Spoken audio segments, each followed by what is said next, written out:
My name is Emily Crusoe. I'm this year's Assistant General Manager, and I'm from Oxbow, Saskatchewan. We would like to welcome you all to the 2023-2024 Student Managed Farm Powered by New Holland final presentation. We would also like to welcome our online viewers, and with that being said, please be aware this afternoon will be recorded and live streamed. We would also like to welcome a few special guests. James Smith, the Chief Financial Officer, and Scott Webb from Webb's Machinery. As well as Dean Falsett from the Board of Governors, Wanjiku Kai also from the Board of Governors. Hello, my name is Luke Johnson. I'm from Bentley, Alberta, and I'm this year's General Manager. A few housekeeping items to get started. Immediately as you exit the left or right side of the theater, you will find washrooms located. If you exit the left side of the theater, you will find our cafeteria located down the hall and to the left. The muster point for the property is across the street, straight north of this building in the main parking lot. I will now ask that you could please put your cell phones on silent. If you look to the screen now, you'll find a QR code. This QR code will give you access to an online version of our book today. Within that book, it will contain more details related to what we're talking about in today's presentation. We will now read our land acknowledgement. Here at Lakeland College, we acknowledge that the land we gather on is the traditional homeland, hunting, and ceremonial gathering places of the First Nations, Métis, and Inuit. The Plains Cree, Woodland Cree, Saulteaux, Blackfoot, Métis, Dene, and Nakota Sioux people have practiced their culture and languages on Treaty 6 and Métis Region 2 territories for generations, and were the first original caretakers of this land. Many First Nations, Métis, and Inuit peoples call this land home today and have done so for millennia. We would like to acknowledge the history we have created together on this land and to be thankful for the opportunity to walk together, side by side in friendship, learning from our past, and promoting positive relationships for the past, present, and future. We would now like to take the time to thank our sponsors, New Holland. Their partnership with Lakeland College is a huge benefit to the SMF. Everything that we do here would not be possible without them. Their partnership allows students to stay up to date with new technologies and to try and operate new equipment that maybe they've never experienced before. So we're very thankful for that sponsorship that they have partnered with us, as well as Webb's Machinery in providing us this equipment. As you can see on the screen, this is the cultivated land base of the college. As we continue through the afternoon, you'll be hearing from groups designated to each commodity, and they will then go into detail about the location and commodity grown on each field. This year, we also were fortunate enough to acquire a new leased half of land of 170 cultivated acres. This piece is located 2 miles south on Highway 41 and is half a mile east. On our SMF team, we have 35 different team members, of which are put into 7 different groups. Our first group being our executive group. This group is responsible for attending other teams' meetings weekly, bringing back reports to our executive meeting, and helping to run our general meetings. This helps with the communication across our whole farm and keeps everything flowing smoothly.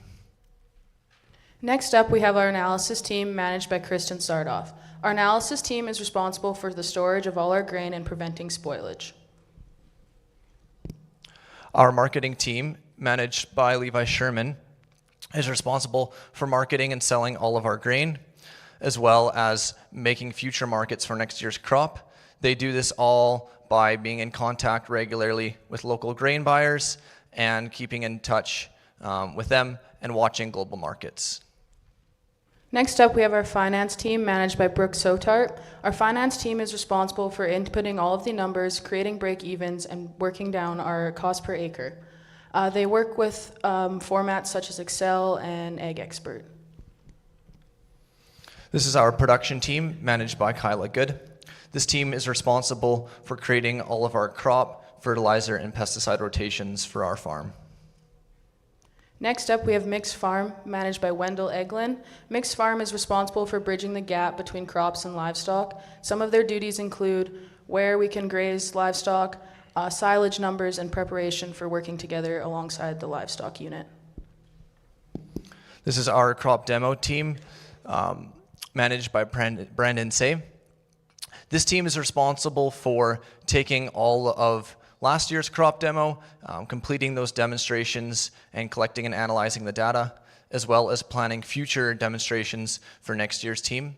They also plan different field trips for us and different extra things throughout the year. On the farm this year, we have a few new acquisitions. Our biggest one being our new leased land that Emily had mentioned earlier. We've also recently acquired a new set of heavy harrows, a new auger, a new swather, rock picker, and have recently got a new grain truck as well. As we continue through the afternoon, you'll be hearing from each of the following groups listed on the screen. We will also be taking an intermission halfway through. After each team presents, there'll be a time for questions relevant to each group's presentation. At this time, is there any questions before we begin with the afternoon? With that, we'd like to welcome the wheat group to the stage.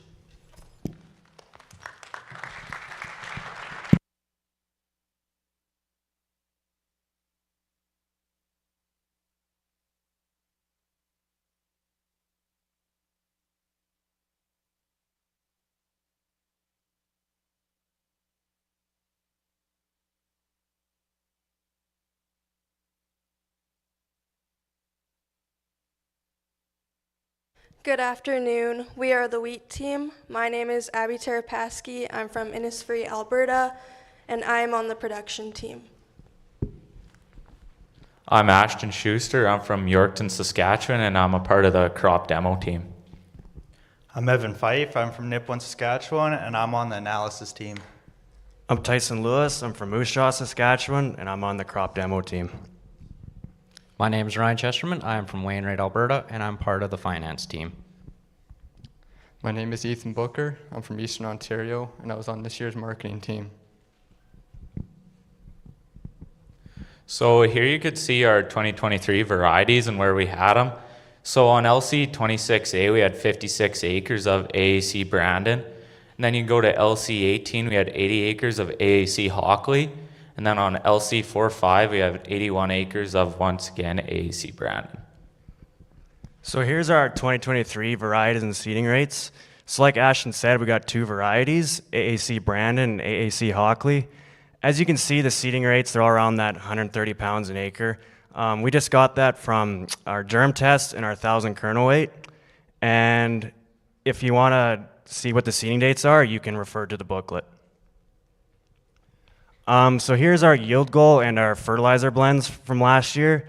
So our fertilizer blends, they're all from our soil test. Here at the college, we soil test every year. And then we also go off of our yield goal to get that blend. And that's basically the average area yields and the college's past yields. So here's a comparison comparing the area yields to the college yields. So Hockley in the area was 53 bushel an acre, and on the college it was 51 bushel an acre. And the Brandon was 45 bushel an acre in the area and 62 on the college. And the reason for the Brandon being a higher yield was because on LC 26A, it got a couple more rains that the other fields missed and give it a little yield boost. Here's our 2023 pesticide applications we used this year. So this is based off the weed spectrum present in the field. So we had Raxil Pro for our seed treatment. Our pre-seed was Paradigm Pre and glyphosate.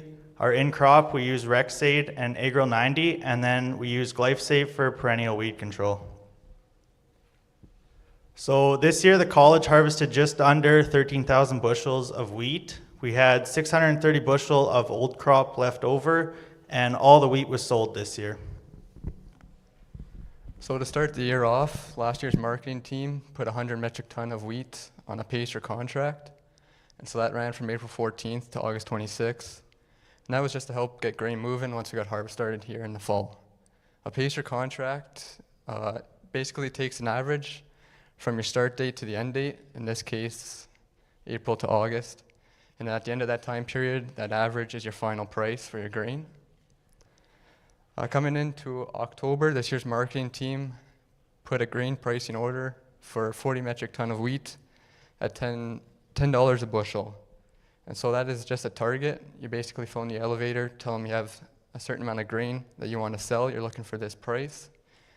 Usually you put an expiration date on that, so that's for 30 days in this case. And yeah, if the elevator is looking for grain, they can basically pull your contract. They'll pay you what you're looking for that tonnage of grain.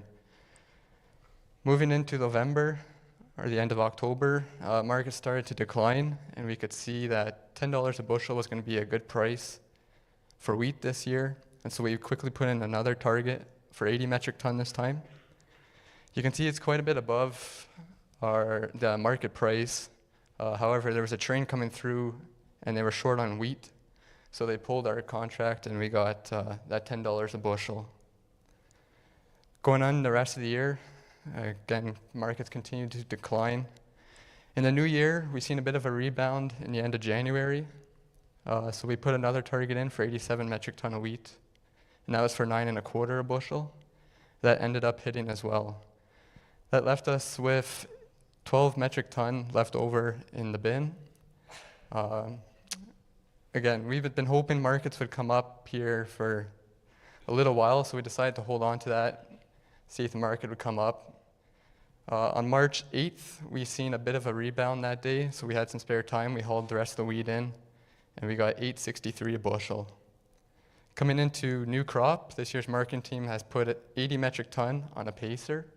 So again, that's going to take the average pricing period, and in this case, it's April 1st to August 7th. And that is at a $4 per metric ton cost. So a pacer contract does have a cost.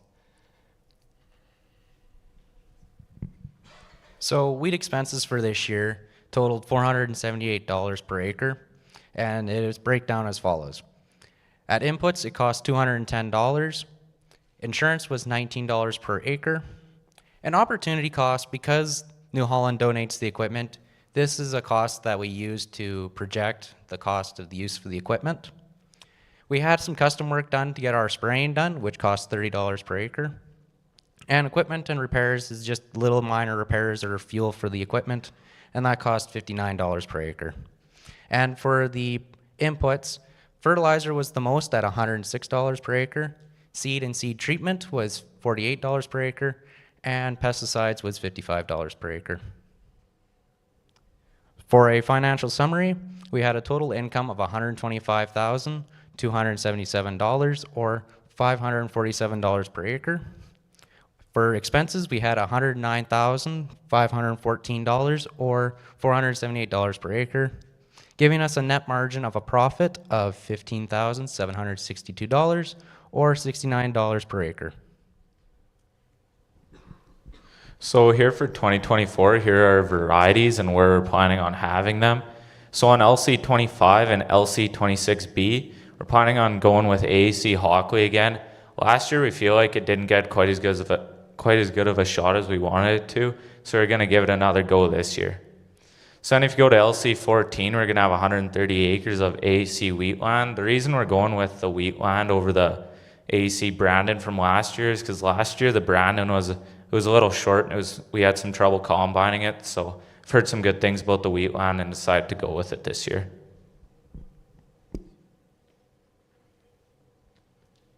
As you can see here, this is our 2024 yield goals and fertilizer blends. And when coming up with the yield goals, the production team based them off of their moisture predictions as well as past yields. And then with our fertilizer blends, like Tyson said earlier, the production team based them off of soil tests as well as their yield goals. And as you can see here, this is our 2024 pesticide plan, and please refer to the book on page 7 for the rates. But as you can see, we went with a group 2 foliar herbicide, which is Faro FX, and we went with a group 2 because here at the college we have group 1 resistant wild oats, so it just made sense to go with a group 2. And then when coming up with this plan, we made sure to look at past crop or pesticide rotations to ensure that we weren't stacking groups to avoid any resistance issues. And then we also based it off of weed spectrums, insects, diseases, and as well as pre-harvest intervals. So for projected costs for next year, We've already pre-booked our fertilizer, so it is at $25,680 or $80 per acre. The reason why it's a little lower than what we had last year was because your urea went down in price. For pesticides, it's going to cost $16,792 or $52 per acre. And finally, for seed and treatment that we need, it will cost $16,050 or $50 per acre. I will now like to open the floor for any questions.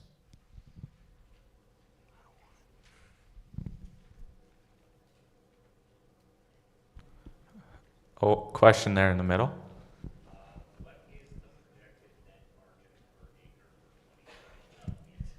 The question was, what is the projected net margin per acre for wheat? And I'll pass it over to Ryan Chesterman. So the projected net margin for 2024 will be $63 per acre.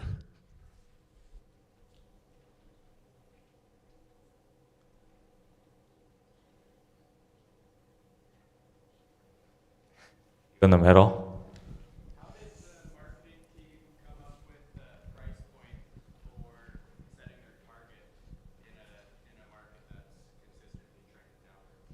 So the question was, how does the marketing team project the market and what's going to happen with a declining trend? And I'll pass that one over to Ethan Booker. Yeah, so the marketing team is in contact with, well, there's 6 group members, so we're in contact with, I believe, 7 elevators. So just through contact of individual grain buyers, watching trends, just getting daily updates or weekly updates even.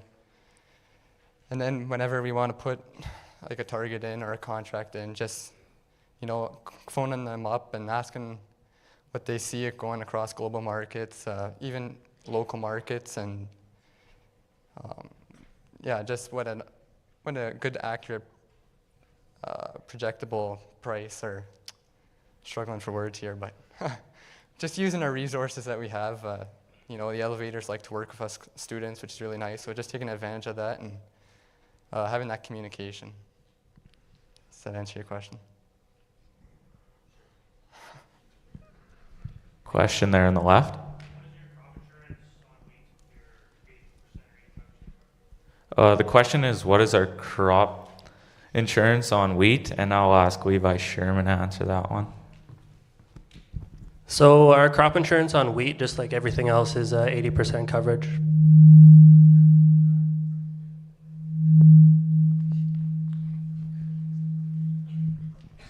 Does that answer your question?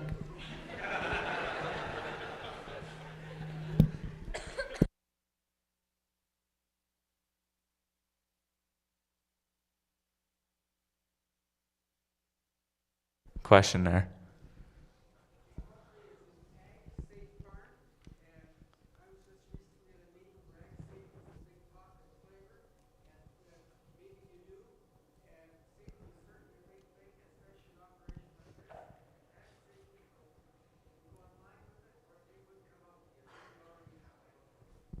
So the question is if we're a egg safe farm, and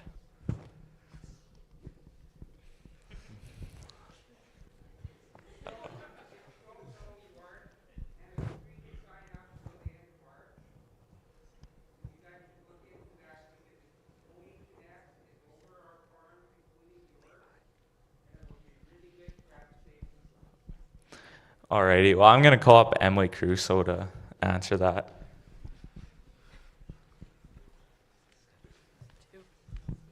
So on SMF, we take precautions such as we do fall arrest training and things such as that. Those are requirements. As for it goes for handling chemicals and things like that, the students are not directly involved in the spraying. So as far as safety goes in those regards, we have all our bases covered. Does that help you with your question?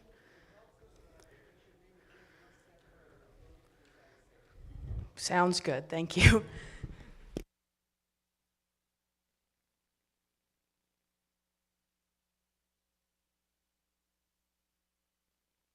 All right, if that's it, I'd like to welcome up the Canola team.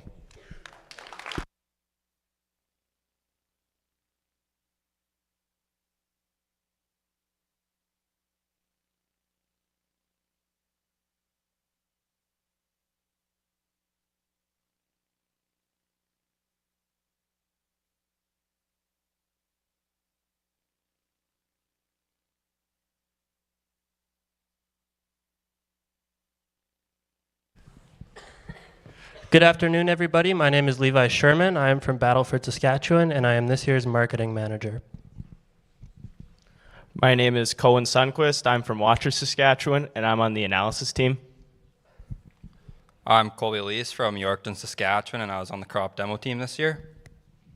I'm Brooke Sudart. I'm from Edmonton, Alberta, and I am this year's finance manager. I'm Kyla Good from Hamiota, Manitoba, and I'm the production manager. I'm Dylan Dion. I'm from Flair, Alberta. I'm in the marketing team.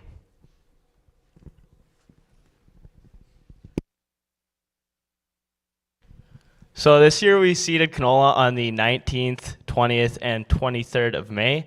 We had some Invigor, it's a Liberty variety intended for straight cutting. Then we had some 510 Optimum Glide, that's Roundup ready for swathing. We chose these because they're about mid-season maturity and they both share club root resistant traits. So here's the fertility information from this past year. You can see the blends up on the screen there, and they're created by last year's production team by looking at the soil samples and yield goals, and this is what they came up with to try to meet those yield goals. And also this past year, all our fertilizer was put down with a drill, our nitrogen and sulfur was side banded, and our phosphorus was seed placed. And now you can see the pesticide information from this past year. So everything got a shot of Prospect and glyphosate before we did any seeding because we wanted a clean field to seed into. And then for in-crop, our Liberty obviously got Liberty, and our Roundup canola got glyphosate on it. And then if you look at our pre-harvest, LC20 got glyphosate and heat to help with some perennial weeds and a little bit of a dry down. And then LC26C got Raglone due to the fact that we were noticing potential of pod shatter, so we wanted to get in there as soon as possible. So as you can see here, these are our 2023 yields. You can see LC14 was our best with 55. LC14 had pretty favorable growing conditions throughout the year. Then LC19 was our worst with just over 41. We feel that that is attributed to the hailstorm that passed through the summer. Then this is the college's yield versus the area averages. As you can see with the 510 Optimum Glide, we were 4 over with 49, and then we were just half a bushel short with our Invigor with 49.5. So much like with the wheat, last year's marketing team set up a pacer contract for us, this one being for 84 metric ton. And this one closed out at $16.24, and the pricing period for this one was through April, and April through August as well. So our second contract here is 82-ton GPO, and so GPO, previously been explained by Ethan. We did this contract to essentially just to sell half of our canola inventory before the Christmas break, just to have a safety net for in case that the markets would crash after the new year. And putting in this contract without knowing it would hit, it ended up hitting, which ended up being best decision this marketing team made. For our third contract, we also did a GPO, except this time for 41 tons. And so looking at the signs coming into the new year, we thought that the prices were gonna go up, but unfortunately that did not happen. So we went in our best interest for the marketing team to go into the gambling stock for our canola inventory. For our fourth contract, same concept as the third. We had a special that day, so we did a 41-ton GPO for a different elevator. And so these two contracts, we did them on the same day, and shortly after, they both hit. So the next star you'll see up on there was a GPO that we did to ADM in Lloydminster. And with a fastly declining market with canola, we decided, like Dylan said, gambling stock was probably the best thing we could do. So that's exactly what we did. There's a little bit of a spike, a bit of a special for ADM that day, so we decided to kind of cut our losses with that one, so to speak, and get rid of it. And that left us with one load, and seeing as we were in gambling stock, we always wanted to try some sort of option this year, so pacer was something that worked, that we thought could be beneficial for us. And the reason we picked that pacer was to hopefully pick up on the spring weather condition rally, as it happens kind of every year. And with the dry conditions we have right now, we decided it was kind of the best option we had to try and capitalize on that. And then just on Tuesday, we put in a 20 metric ton target for $14 and a quarter to Cargill. And on Wednesday, Wednesday had a really good day. It went up to about $14.50. So it triggered, so we have 20 ton of new crop priced as of right now. So the chart to your left shows the total canola expenses, which is $496 per acre. Insurance was $49, and that includes crop and hail from AFSC, and then additional hail insurance from additional municipal hail insurance. And then our opportunity cost, $160, as Ryan mentioned before, that's included to kind of give a more accurate representation of our expenses. And then custom includes custom spraying applications, which is $25. Equipment and repairs, $35 per acre. That is fuel, any parts or tools that we purchased to get us through production. And then inputs, which was $227. And the chart to your right, what makes up that $227 is 95 of fertilizer, 76 of seed with seed treatment, and 56 of pesticides. This is the net income chart for canola. The income of $231,000, it includes the contracts already delivered, the deferred delivery, the PACER contract, and the stuff left in the bin. The PACER and the stuff left in the bin doesn't actually have a price attached to it, so we just use $13.50 per bushel as a rough estimate. And after calculation, it equates to $218 of net income. So here you'll see the new varieties we'll be planting this spring. And so we decided to choose these varieties due to our production team doing some research and finding what traits would be fit well in our fields. So we decided to plant 3 new varieties this year, which are 2 pioneer varieties and 1 proven.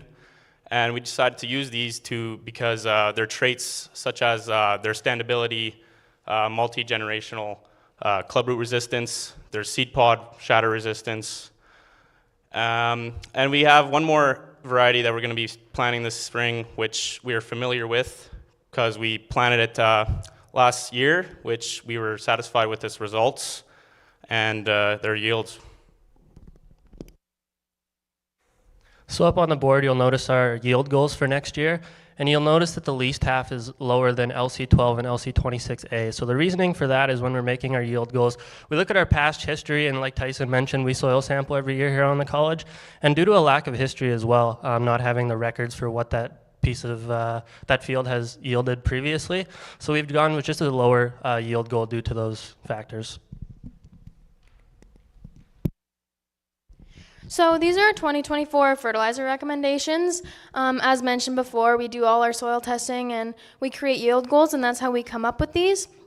On the least half, it is a little higher just because when we did soil test, it was just a little lower than our other fields. So we're adding a little bit more to try and bump it up and give it that yield goal that we're trying to reach. And then this is our pesticide plan. It is in the book, I believe, on page 9 if you do want a closer look at it. But just going off what they used last year and in previous years, and the weed spectrum that we have here is how we come up with all of these products. And for our fungicide and insecticide, that's just if a needed basis. We don't know necessarily if there's going to be disease or insect pressure, but if we do, this is what we do plan to use. And then these are just our projected input costs with fertilizer, pesticide, and seed, ranging anywhere from around $220 to $250 an acre per field. We would now like to open it up for any questions. Oh my God, I can't see. Up there.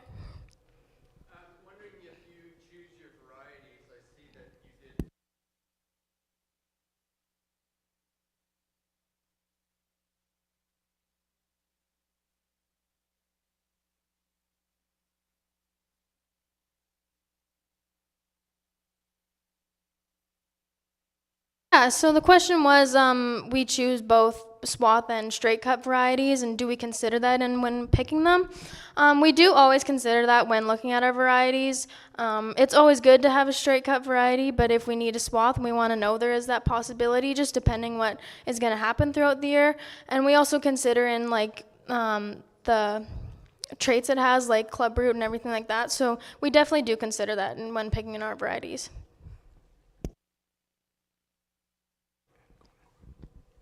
Up there in the back corner.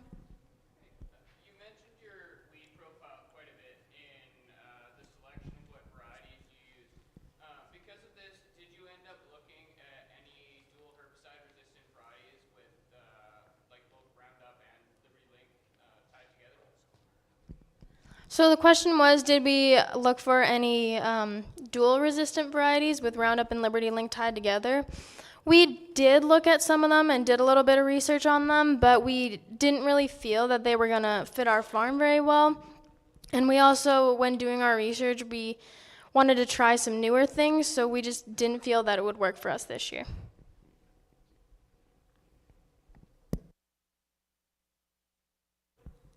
That, you know.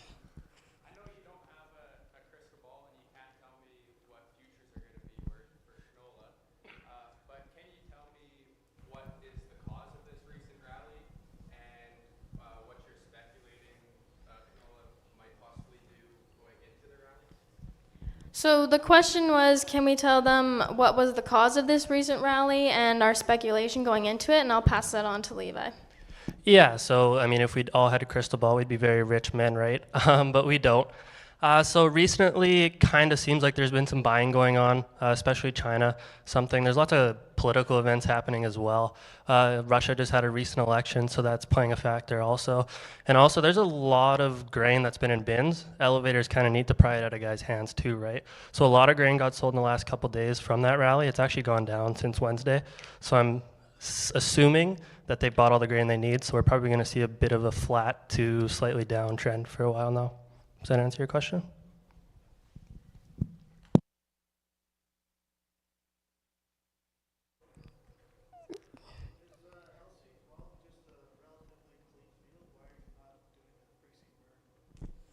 So we, for LC12, we decided not to do a pre-seed burn because we're not sure of the weed pressure that's going to be on there, and it is relatively clean. So we decided when we go out there, if we need to do a pre-seed burn, we would with glyphosate, but we could also maybe push it back to even a pre-emergence.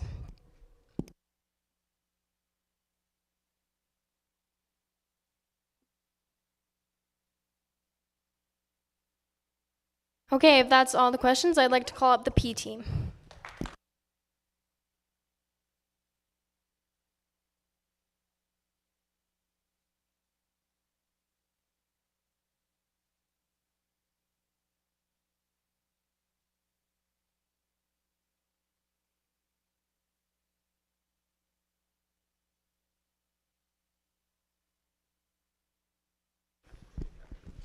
We are presenting PC Guys this afternoon. I am Braden Weens. I'm from Carrot River, Saskatchewan, and I'm part of the analysis team.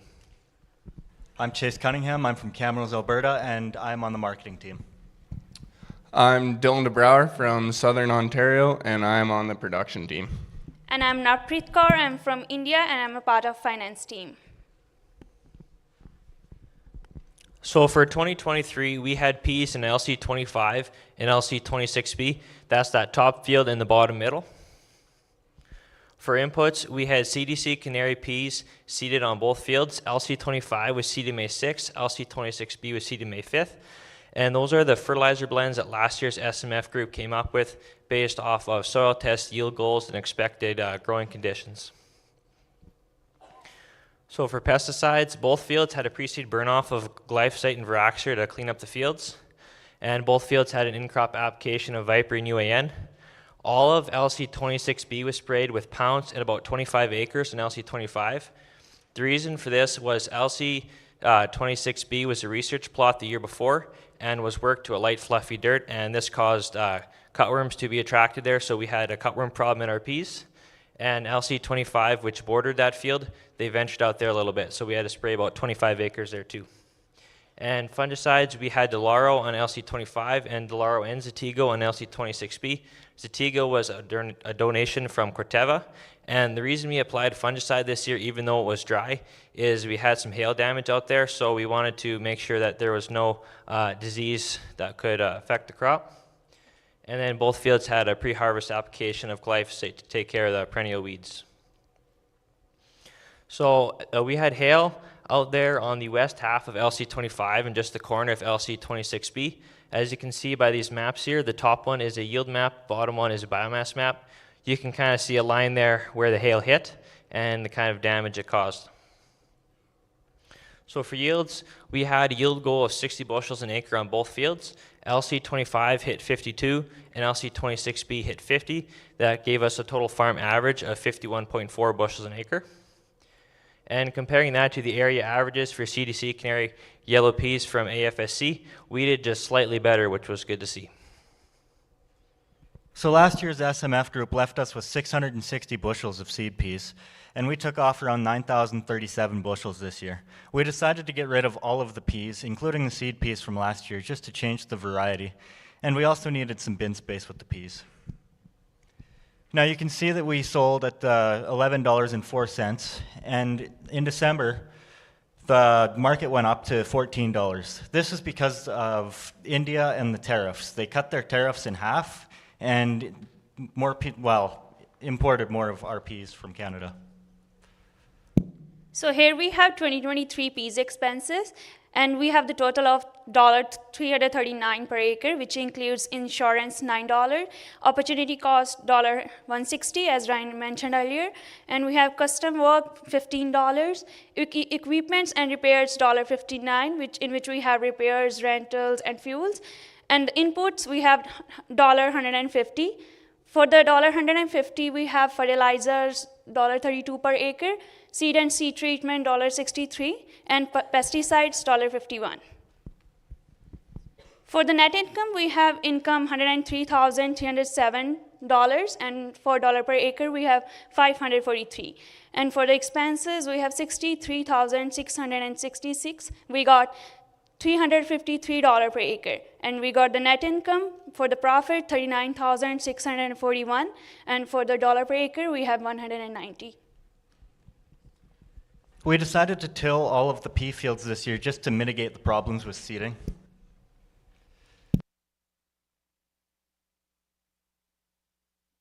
So for 2024, we've got planned to seed peas on both LC26C, which is 39 acres, and LC17, which is 95 acres.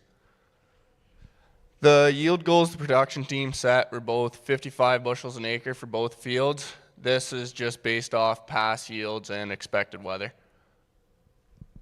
The inputs for the 2024 season will be a variety of CDC Carver and fertility blend on LC17 of 01000 and 02500 on LC26C.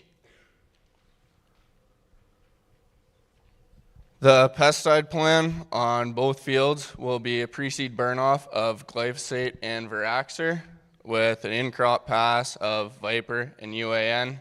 The insecticide being Silencer 120 SG, fungicide of Delaro, and pre-harvest of Reglone. The insecticide and fungicide will only be applied if needed based on the weather next year. For the 2024 input cost, we got fertilizer cost $4,356, and we come up with the $32 per acre, and the pesticides we have $7,102, and we got $1.53 per acre. And for the seed and seed treatment, that's $10,706, and we got $80 per acre. And the total we got $22,164, and we come up with the input cost $166 per acre. This year's SMF group decided to put in a target contract for September 20 ton at 11 1/4. This target is still untriggered. Thank you. Any questions?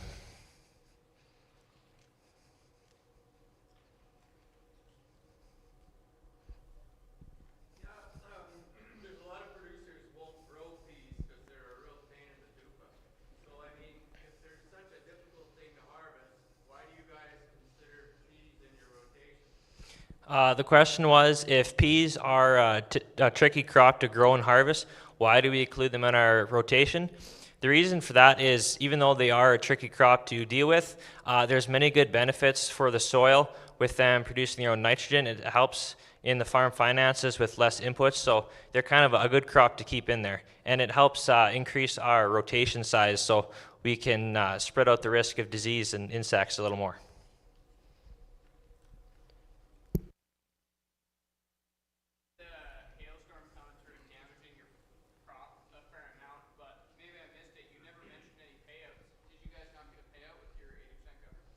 The question was, what was the payout for the peas? And I'll call Levi Sherman up to answer that. So the hail payout on the peas was $60,587.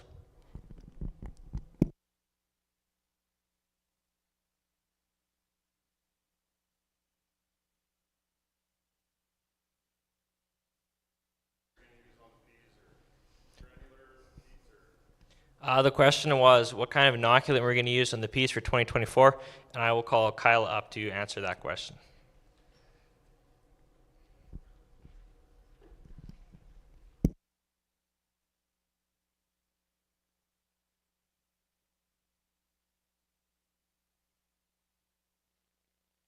Yeah, this year we are using a granular inoculant. It's called Tag Team IP Bionic. What? Bionic IP, sorry. But it is a granular form of inoculant. I noticed that we had that price jump in peat prices, and you explained that was due to the temperance being lifted in India, but looking on that chart there, it looked like prices quickly flatlined back down again. What was the reason behind that? The question was, after that big price jump from the tariffs, why did the peas go back down again? And I will pass it off to Chase. So we assume that the prices dropped back down quickly right after because India bought all the peas that they really needed, and most of that exported from Canada due to US not planting as many peas this year.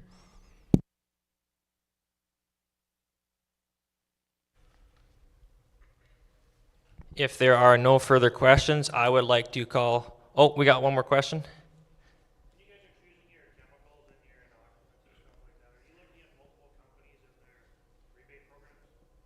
The question was, when we were looking at our chemicals and inoculant, do we look at multiple companies and their rebate programs? And I will pass it off to Dylan.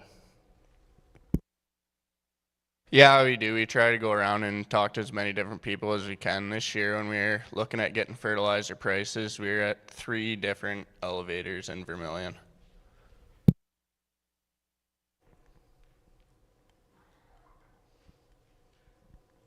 Okay, I would like to call up the fava bean, hemp, and malt barley crew to the stage.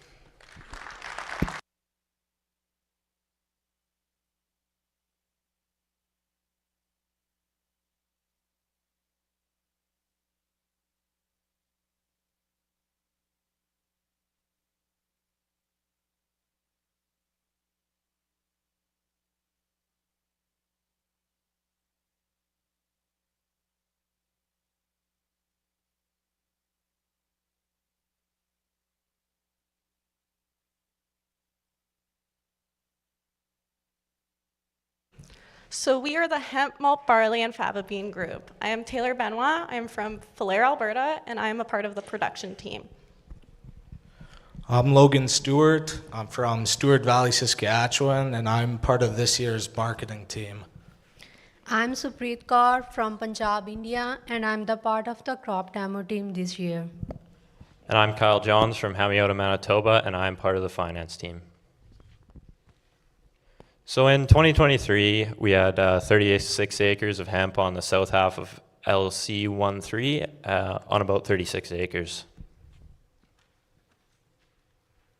So for 2023, college made a contract with the Canadian Rockies Hemp Corporation for the hemp in 2023. For this, they covered 36 acres on the field LC1/3. The variety they grown last year was the Bialo Berzaski. It's a fiber variety. So the reason behind that, because hemp is used to make a variety of industrial and commercial products such as ropes, textile, foods, clothes, and many more. The seeding date was the May 30th, and the rate was the 50 pounds per acre.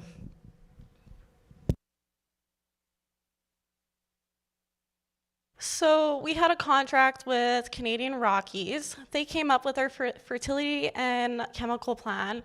So our chemicals that we use were Partner and Centurion. Those are two of the only herbicides that is registered on hemp. And then for our yield that we got this year was 2.6 metric tons per acre, which surpassed our yield goal. And it's a little surprising due to the fact that we had a really dry year this year, but we obtained rain at the right time, and which increased our production. And that bottom picture on your right-hand side is Cam from Canadian Rockies. He came on our first day of school to explain how harvest was going to work and answered any questions we had. That plant there that he's holding is about 10 feet tall. Then for harvest, our hemp was cut September 7th. It was tedded on September 20th, then raked and baled October 12th. We produced 189 bales. In that bottom left photo, you'll see the hemp bales that we produced, and the bottom right photo is the machine that they used to cut the hemp, which will have a video explaining it. So now this is just a short video of the cutter that they came out and used. It has 3 sickle bars and cuts the plant into 3 pieces just so it's easier to bale.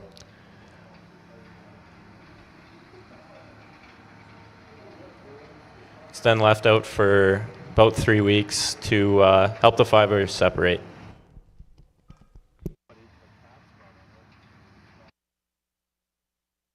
So why did we decide to grow hemp?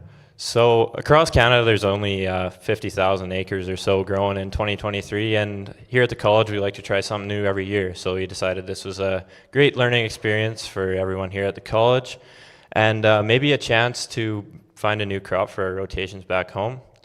There's also the added benefit of the Canadian Rockies hemp contracts. So all we had to do was go out and seed this crop and buzz through it once with a sprayer, and that was all. They came out and did all the harvest. So didn't have to spend any time in a combine out there. This might be a good fit for some of you who are losing a kid to college this fall. It's also an effective weed suppressant after it's established. As you can see here, not much light reaching the ground, so it kind of chokes out any weeds that are trying to compete. And it's also relatively disease-free. So there is one minor disease in Canada. Sclerotinia is a minor issue here. So that's something to watch for if you have canola or any other susceptible crops in your rotation.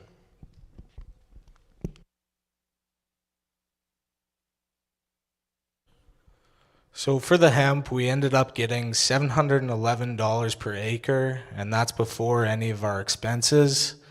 The price that we got for the hemp this year, it was already set in the contract we signed with Canadian Rockies, so our marketing team didn't have to go out and find a place to sell.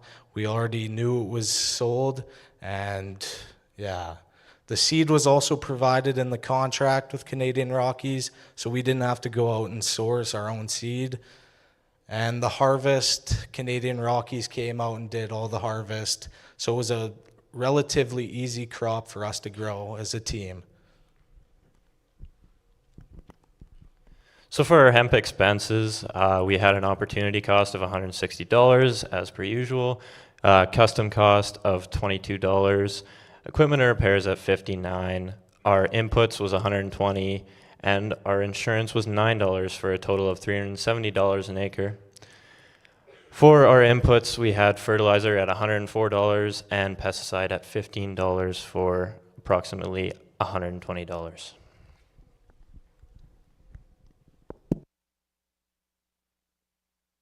So for the financial summary of the hemp 2023, the income was $25,596 at the $711 per acre.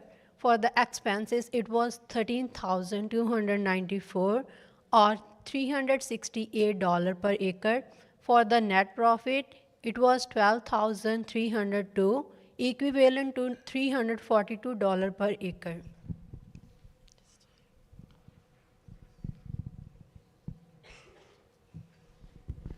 So in 2024, we're going to have FABAs on LC13. We're just going to combine that back into one field. And on LC20, we're going to have malt barley of AAC Connect. So for 2024, college wants to make a cultivation project of the malt barley.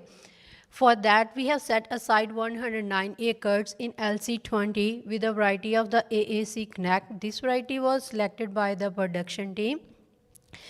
The reason behind that, it's a high yielding and a short strong straw variety. These images demonstrated the AAC Connect variety. The first one shows it's a good plant height. The second one shows it's a 2-row malt barley variety. Our fertility plan for malt barley, as you can see, our nitrogen is very low compared to a normal barley crop. This is due to the fact that nitrogen helps create protein, which with malt barley, we're aiming for a 9.5 to 12.5% protein. Therefore, we are not needing very much nitrogen.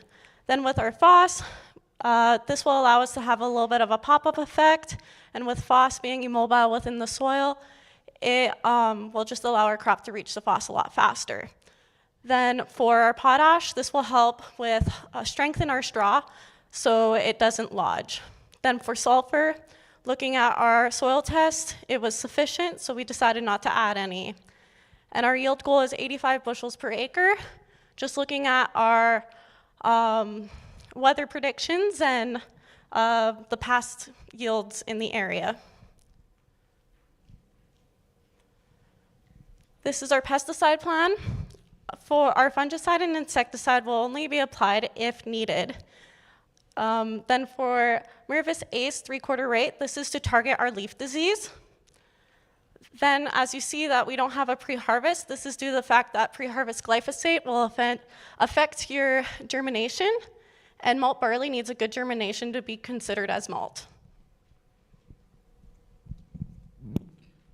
So next year's marketing team will be able to market the malt barley. We haven't done anything with it as this year's marketing team, but they'll be able to market it to any of the local grain companies. And today's price for malt barley is $6.63 a bushel, and the feed price is sitting at $4.75 a bushel, and that's from Viterra here in Vermilion. So our financial summary on the malt barley, we're going to have a fertilizer cost of roughly $6,193 at $57 an acre. Pesticides around $5,341 at $49 an acre. Seed cost $4,305 at $40 an acre, and a total cost of $20,602 at $189 an acre. So for 2024, college wants to expand their agriculture operations by adding faba beans in our crop strategy. We will be cultivating 76 acres in field LC1/3 with the variety of snowbird.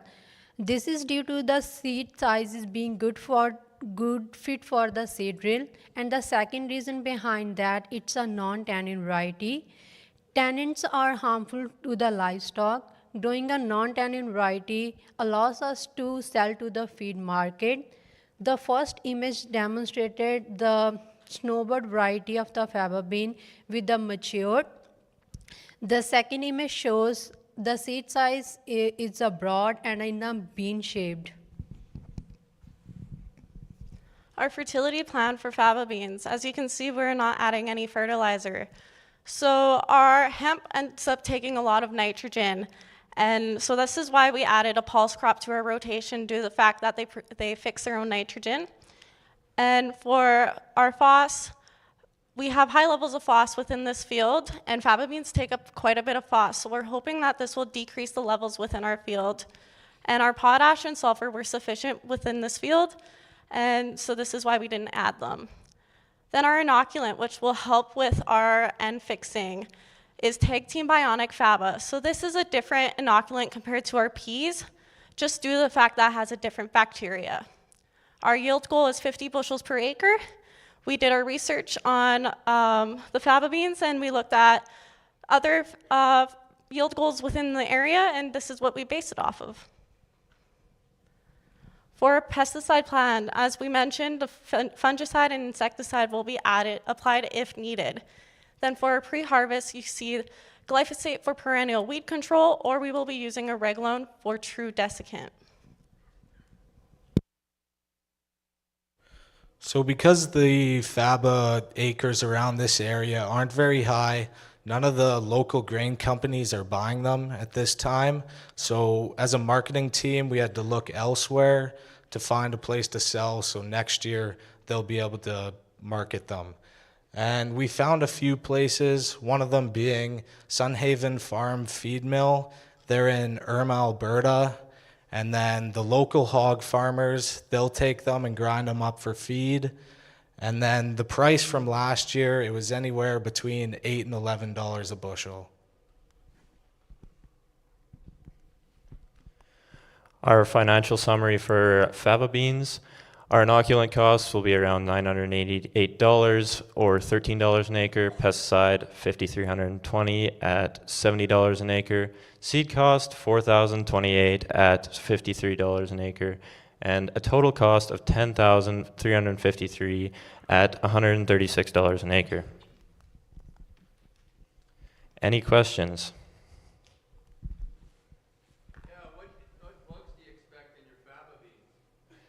So the question was, what bugs are we expecting in our faba beans? I'll pass that to Taylor. So we're expecting some Lagus bugs or pea weevils within our faba beans, and if they're an issue, that's why we selected our insecticide ahead of time.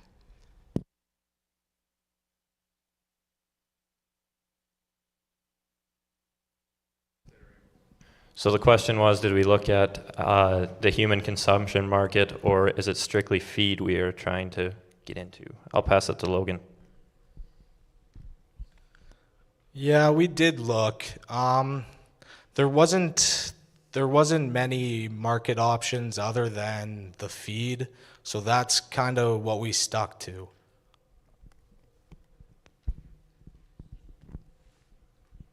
I got a question in regards to your malt barley choice, and partially to do with marketing down the road.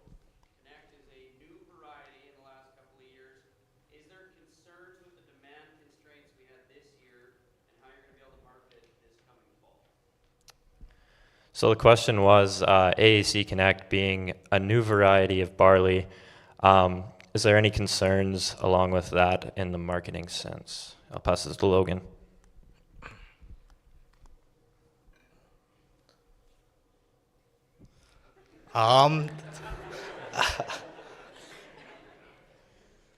Honestly, we didn't have any concerns when we picked. We're sure that the marketing team next year will be able to find a place to market it. So we're happy with the decision we made, but yeah. I have a follow-up. Have you guys done a production contract with RAR, Canada Malt, or any of the grain companies? So the question was, have we done a production contract with RAR or any of the other malting companies? I'll pass this to Logan again. No, we haven't. No. Give me a call on Monday. Sounds good.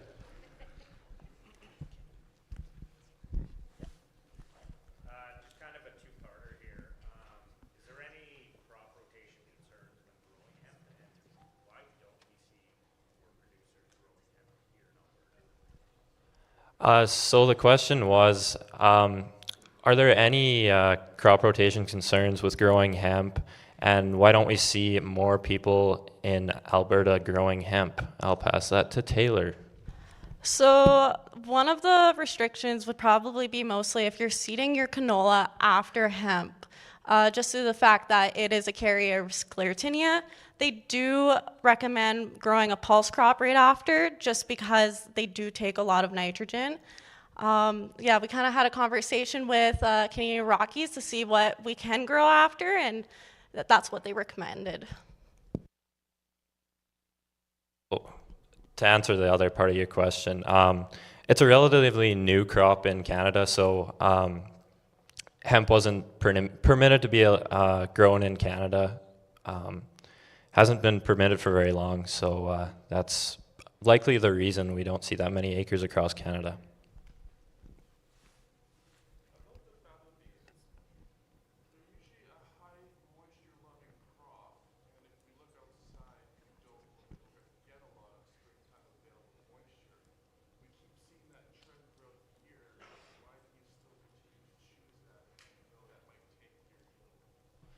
So the question was, why are we growing fava beans when there's moisture concerns for this spring? And I'll pass this over to Taylor. Oh, yeah, we kind of realized that it was going to be a little bit of a dry year, but we kind of just wanted to try something new. So that was the reason why we selected the fava beans, but we're actually just hoping that we can get a little bit of moisture, that El Nino will fall out.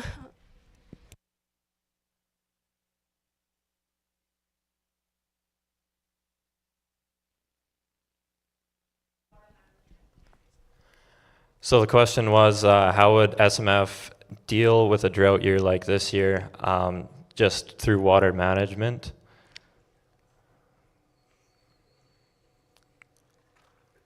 I'll pass that to Taylor.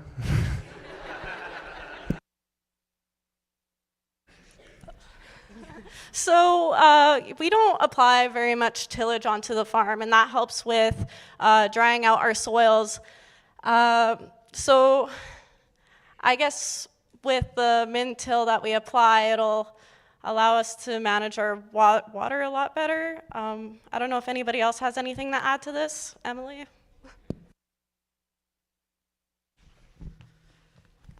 So we recognize the drought, and all of our SMF teams and units across the board, including livestock, going into this year, have been working on a drought plan and risk management for the upcoming season, so we are recognizing those issues and are preparing to go into that.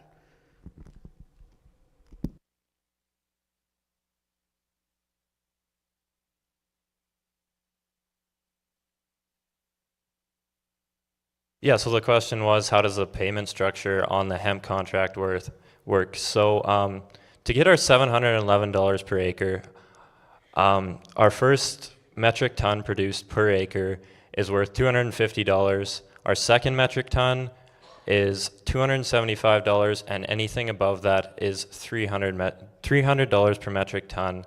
So we take our 250, add our 275, and then the 0.62 we had above 2 metric ton an acre, multiply it by 300, and get our $711.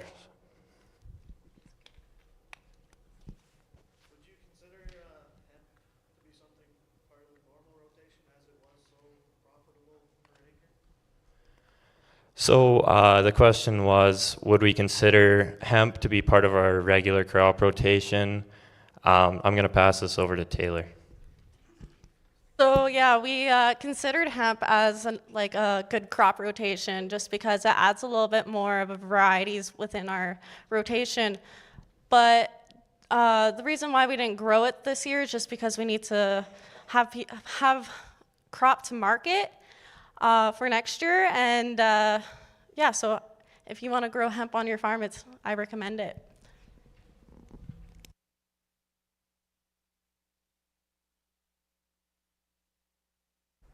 If there's no more questions, I'd like to invite Emily up to the stage.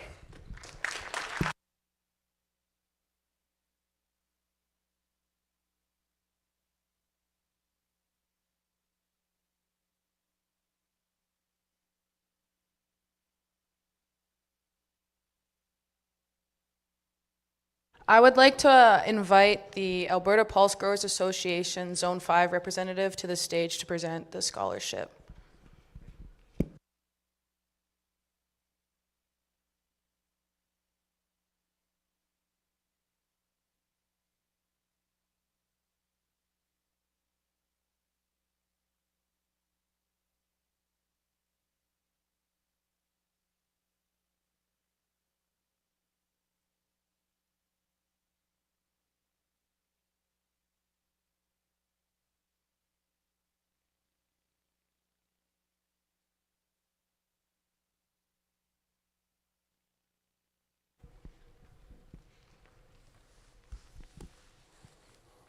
Afternoon.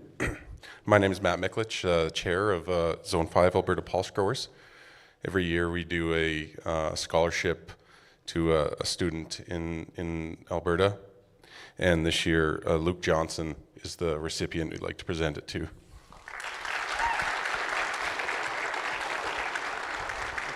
Thank you, Luke. Appreciate it. Grow more peas. With that being said, we would now like to welcome you all to a 15-minute intermission. So if everyone could be back here about around 3:25, you're all welcome to come to the cafeteria for refreshments. As mentioned earlier, if you exit the theater and take a left, you'll hit the cafeteria. Thank you.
If everyone could find their seats here, we're going to get started again. I'd like to welcome the corn and barley silage team to the stage.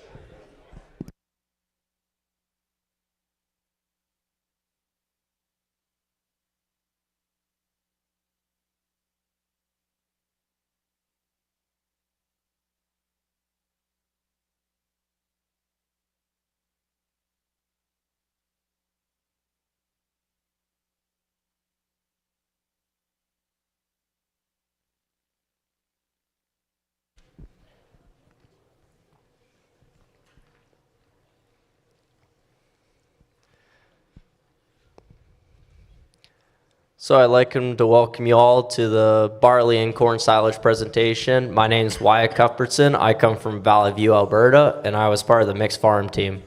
I'm Ty Hope. I'm from Czar, Alberta. I'm part of the mixed farm team. I'm Connor Muscolzi. I'm from Prudhomme, Saskatchewan, and I'm part of the analysis team. I'm Jackson Boyd from Marwayne, Alberta, and I was part of the analysis team. So in 2023, we grew 3 varieties of corn silage. On LC13, we had a Pioneer 7202 and a Pride 1017 variety. Then on AL01, we had a Pioneer 6909. For our seeding dates and silage dates, all the corn was seeded May 14th and 15th, and all the silaging was done September 10th and 11th, for a total corn acres of 175.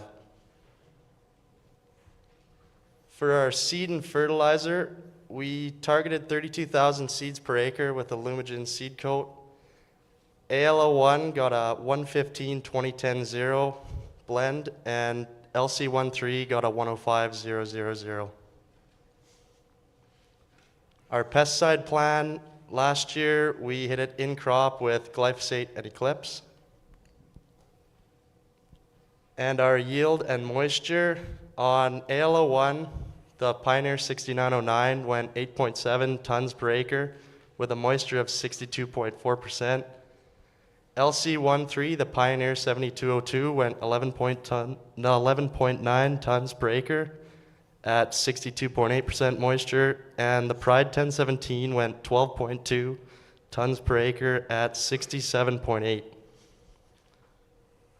Here we have silage on the farm for the last 3 years.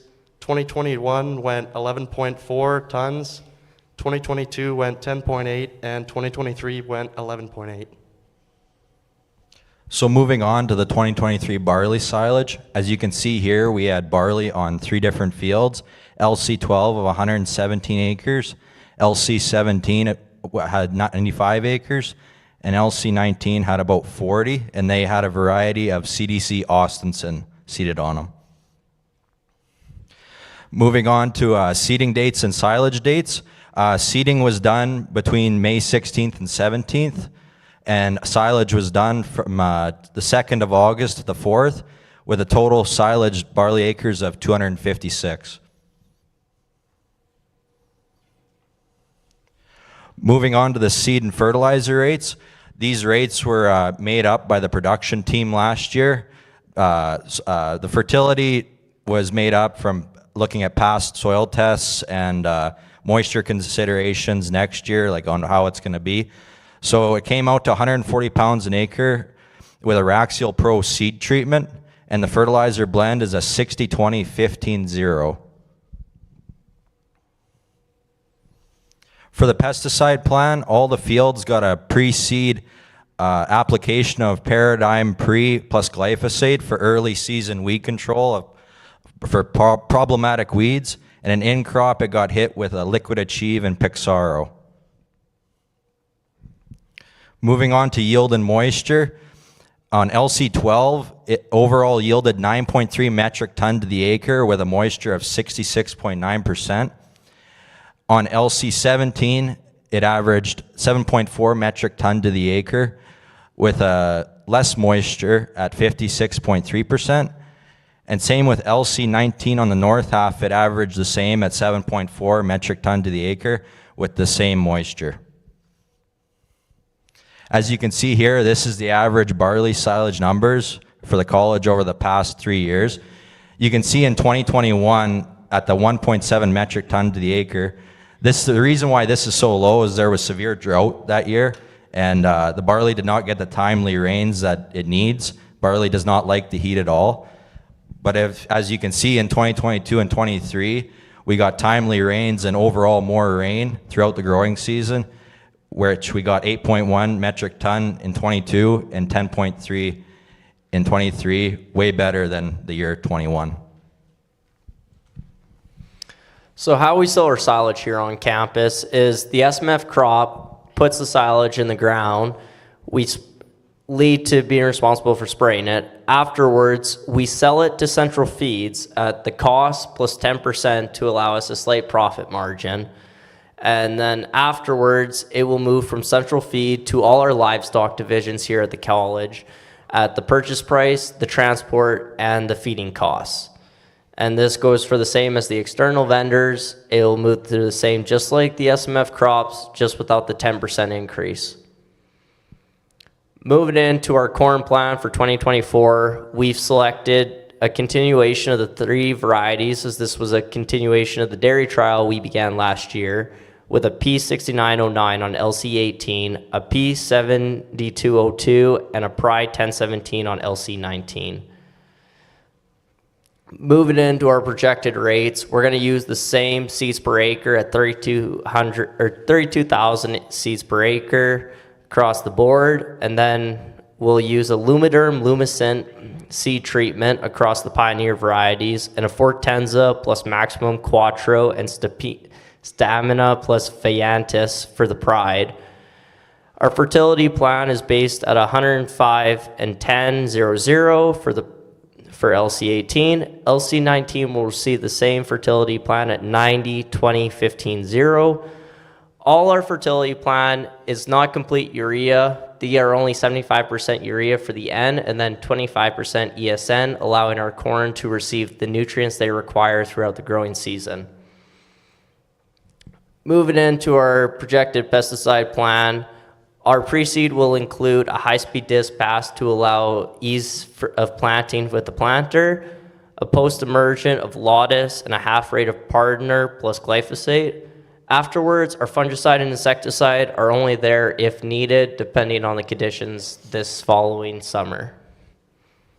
So for barley silage 2024, we have CDC Austinson on AL01 and LC 1516 in the bottom, and this comes out to 245 acres.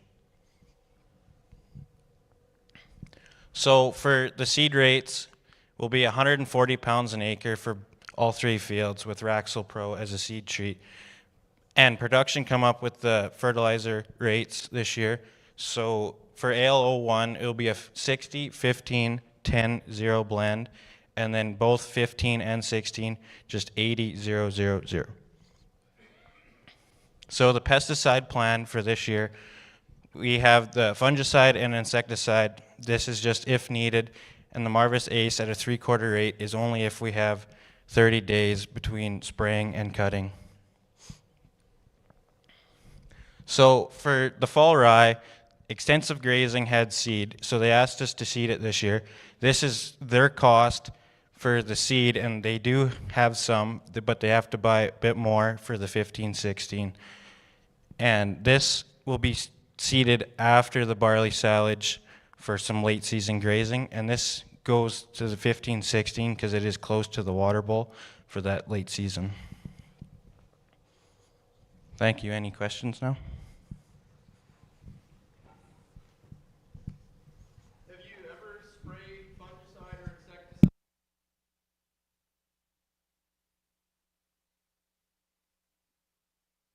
Question was, have we ever sprayed fungicide or insecticide on our silage crops here at the campus? To my knowledge, last year we did not.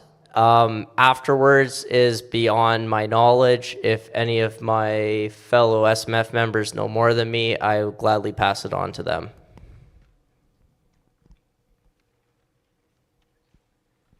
Guess we'll have to leave it at that. I'm sorry, it's past our knowledge.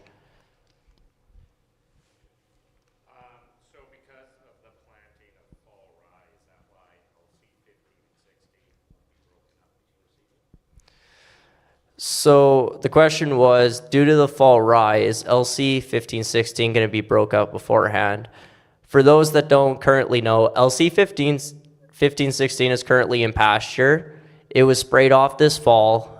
Coming into the plant or into seeding this spring for the barley silage, it is going to be direct drilled with our seed drill. Afterwards, once again, as long as conditions permit, we will direct drill the fall rye with the college seeder into it.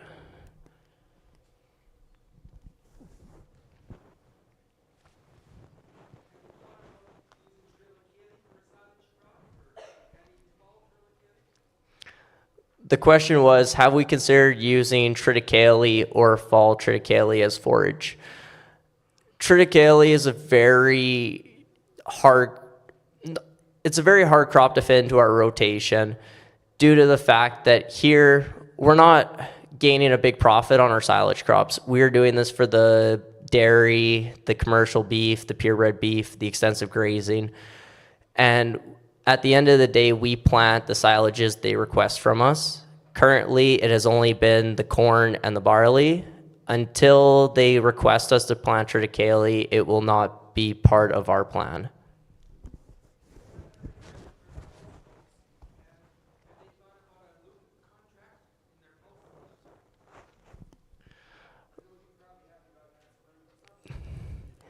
The question was, have we considered a lupin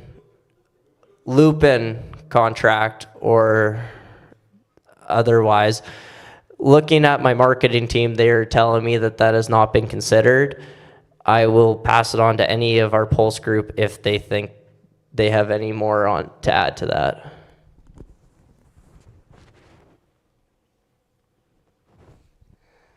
No one wants to speak for that, so we'll have to leave it at marketing has not considered it currently.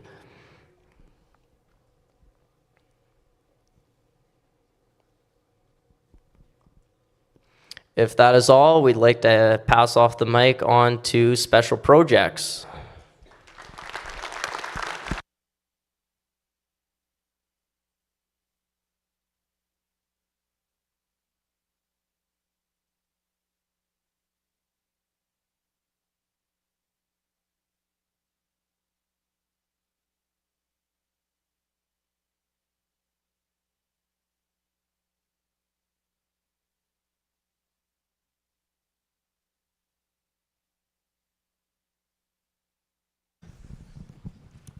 Hello everyone, welcome to the special projects portion of our final presentation. My name is Ava Freed. I grew up near Vegreville, Alberta, and I am this year's communications coordinator. My name is Haley Costain. I'm from Beaumont, Alberta, and I'm on the production team. My name is Josh Davidson. I'm from Paradise Valley, Alberta, and I was on this year's analysis team. My name is Kyle Weeb. I'm from Lakeland, Alberta, and I am this year's special projects manager. I am Wendell Egland. I'm from Glaslyn, Saskatchewan, and I am this year's mixed farm manager. I'm Kyan Kikinger from Streamstown, Alberta, and I was on the marketing team this year. So you may be wondering what special projects is all about. Our team, for the final presentations here, special projects looks into different activities and trials and everything else we want to do within the farm that doesn't necessarily fit into other categories. So one of the things we looked at was bin monitoring this year. We currently have a bin monitoring system within the college here, but we were looking for something a little more user-friendly. So why we're looking into it is to decrease our risk of spoilage in the grain. It's used widely across Western Canada. It's easy to use, and it's linked to your phone. The picture up there is just us moving some grain, moving some canola actually this year that needed to be moved. So what is bin monitoring? Bin monitoring keeps track of your records, your bin temps, and everything in between, how much you have in your bin. And this is an example of Bin Sense, one of the monitoring systems we looked into. BinSense is a user-friendly app, and it will send you live updates to your phone if you have risk of heating. So this is an example of BinSense or bin monitoring. There's cables installed into the bin, as you can see in the middle there, and there's different temperature probes. It detects the temperature within the bin to tell you whether your grain is heating or not. And it goes up to on the right there, there's some sending monitors, and those monitors will send it to your phone. So just as an example, the red within the bin is a heated spot. It'll tell you right then and there that you need to move your grain, and you should rotate it before you have heating issues. So why we're using bin monitoring? It's user-friendly. It gives us updates to our phones. It lowers our risk of heating grain and losing out on profit, and it alerts us for temperature swings. So another thing that Special Projects was involved with this year is taking on LC45 as a project for the college. This field is not only used by SMF crops, but also the beef unit, equines, and other college activities due to its proximity to campus. Our goal for this field is to plant a forage, which will then be used by the beef unit for restricted grazing. By doing this, we're hoping to increase our organic matter as well as improve our root growth. So one of the problems that came up to us when we got to school here was the potential compaction on LC45. So the Special Projects Committee went out and did a test on the field. The circled areas on the map is where the tests were completed. We focused mainly on hilltops, low areas, and the entrance of the field. The results came back showing low to medium compaction in majority of the field, with high compaction at the entrance of the field. This is to be expected as this is a high traffic field, and the rodeo team uses it for parking during the summer sometimes. We will be planting a grazing forage in the field this upcoming season. For further details on the blend, it is on page 25 of your booklet. We worked alongside Mixed Farm to come up with this blend, not only to suit the land or the field needs, but also to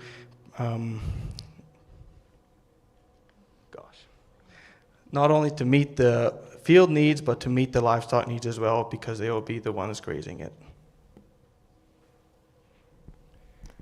Back to 4.5, we did a little bit of bale grazing. This was orchestrated through Mixed Farm with the extensive grazing team. You can see the quick breakdown of what was all happening out there with some pea bales. We tried to spread these bales mostly on hilltops to try and retain as much soil as we could, as it was kind of a mild winter and the stubble is usually a little bit shorter on those hilltops. The reason why we chose 4 or 5 for this was its proximity to the college, as well as it has a water bowl on it. Being that we're bale grazing, we're going to have some extra residue, which may cause a little bit of immobilization. However, with the pulse crops in the bale or the grazing forage that we're throwing in there, this immobilization should be mitigated. So a thing we've been looking into this year is variable rate. Variable rate is a type of precision agriculture that uses topography mapping, zone soil testing, and yield data to come up with a strategic plan to optimize crop inputs as well as maximize profitability. This data is then put into a digital format, which is used in tandem with our VR equipment at seeding. VR helps us to utilize our fertilizer more efficiently by not necessarily applying less product, but by applying our product in the correct areas over the right field with the correct rate. It also allows us to increase our productivity by making plants ahead of seeding, as well as using the right source at the right rate, at the right time, and at the right place. VR was also a wonderful example for our students here at the college to see how precision agriculture can be used on fields such as LC14 with varying factors such as topography and soil type to see how we can maximize our field's performance. So with point 4, we get a return on investment. A return on investment is a performance measure used to evaluate the efficiency and the profitability. For our first comparable, we have that our test strip with a flat rate of 186 pounds an acre. Our second comparable was our VR with 199 pounds an acre. For our yield, you can see that our test strip yielded 56 bushels an acre and our VR yielded 59 bushels an acre. That gave us a 3 bushel an acre difference with a return on investment at $42.18. These numbers were based off of our $18 canola, which is why it may seem a little high to some of you here today.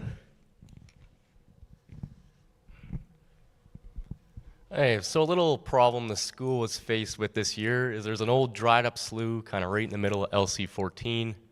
As you can see on this yield map here in the red, we get 29 bushels an acre. And the yellow spots are up to 45 bushels an acre, and in the green, we get to 66 bushels an acre in this field.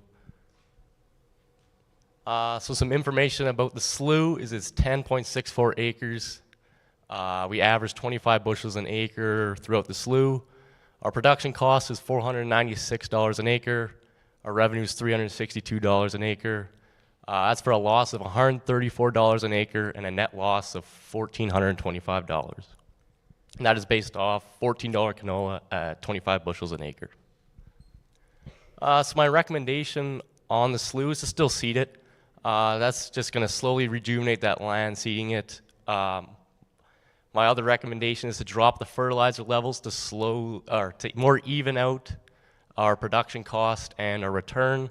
And then we're going to properly map the margins of the slough so our equipment and systems know where the margins of the slough are. So a common problem that we've seen here at the college was that new students, current student staff, and even some of the general public were misinformed about some of the information on our fields or just didn't know where our fields were. So our mixed farm team, along with other SMF teams here at the college, decided that new field signs will be made and placed in front of certain areas here on campus. So what you'll find when you scan the QR code will be information regarding that field's current crop, as well as crop history, pesticide use, and any other general field information. So as you can see here, this is a map of the college's fields. We have red and black stars. So the red stars signify big field signs that have multiple fields in close proximity, as well as their QR codes. And then you have a black star, which signifies a field with their individual QR code on their own sign as well. Another project that was happening on the college this year was a little bit of fall baling. We baled the pea straw on LC25, just the outside round though, and also the leased land which had wheat on it. You may notice we have fairly low bale numbers, one of which is because we only baled the outside round, and there was also a hailstorm on that pea crop, so our plant residue wasn't quite what we were hoping.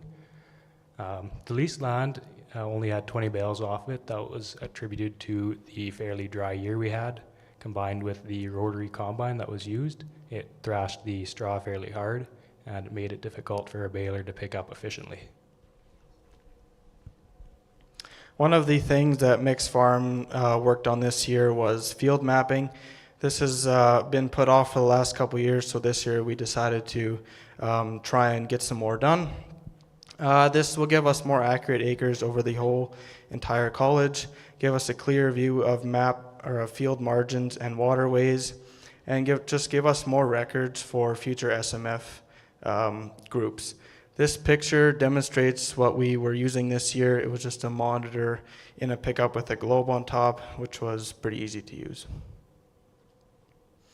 This picture was an example of a pasture that we mapped this year, LCP24. Yeah, this was fast and easy to use. Again, with a pickup, you could just drive around the field. This will give us accurate acres for not only crops, but livestock as well, to give us good, accurate acres of cropland and pasture land. Thanks to Carter Biobank for doing most of the mapping this year, as well as to the Bachelor of Agriculture Technology students for helping us set up the equipment. Another project that we took on was a little bit of liquid manure spreading. Each year, the dairy barn produces about 2 million gallons of liquid manure. This is pumped out twice a year. This fall, we had about 1.3 million gallons to spread. You can see the quick breakdown of the fields that they went to. You may notice that LCP 24 has fairly low numbers of manure spread on it. That is the field that was on the slide before. You can see the big lake in the middle.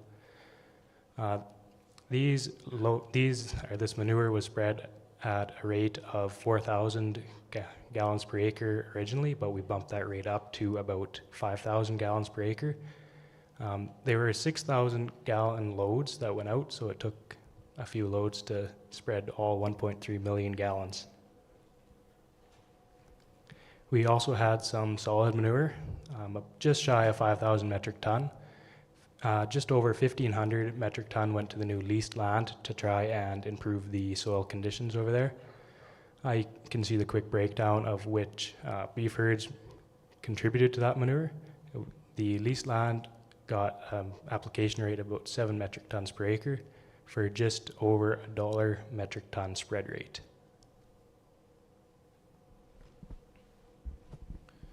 So the college here, a couple of years, another thing Special Projects did was we got donated a grain cart a couple of years ago. This would be our second season with it. It was set up with the Libra cart grain scale. Libra cart is just a scale for the grain cart, and it's very user friendly. You can punch in all your fields, the amount of acres in those fields, your trucks, their legal weights, and all your bins on the farm. So how this helped us out was we could get accurate bushel per acre yields from the field. Once you're done that field, it tells you exactly what that field did on an average. And then it also helps us load the trucks legally. When you put in the legal weights, you can load the trucks legally. And it also helps for bin storage during harvest. So if you're filling bins and you're gonna fill a bin, you can let the trucker know, hey, the bin will fill. You're gonna have to switch a auger this round. And it also helps throughout the year for all your logistical reasons and your grain storage, so you can base it off that marketing wise. Again, it stores our crop data, scales everything out of the field, so everything's up to date and accurate. And this is just an example of us this harvest unloading some canola into the orange truck with a cart. We'd also like to thank Roy Kubica for the generous grain cart donation.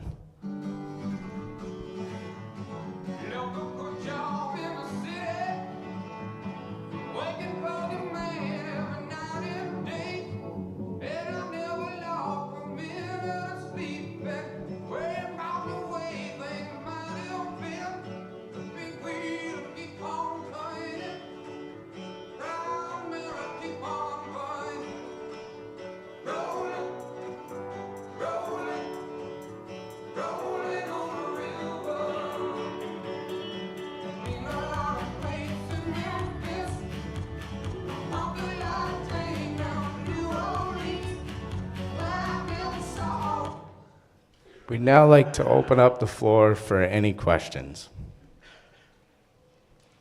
In the middle?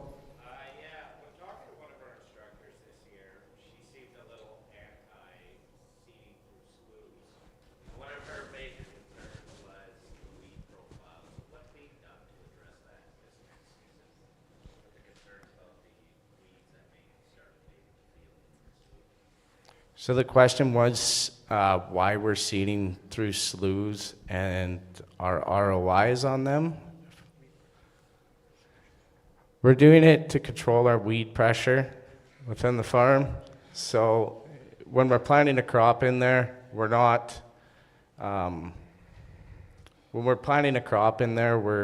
controlling the, what would that be? Sorry. I'm blank. Kyle will come up and ask that.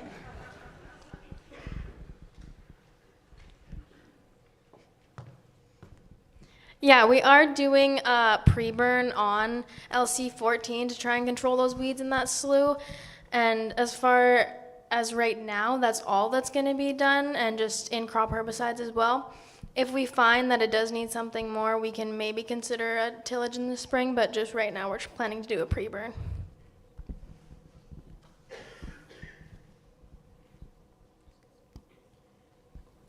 Up over there.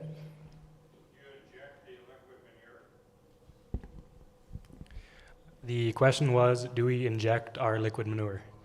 We do not have a liquid manure injector on the farm. We just spread it on top.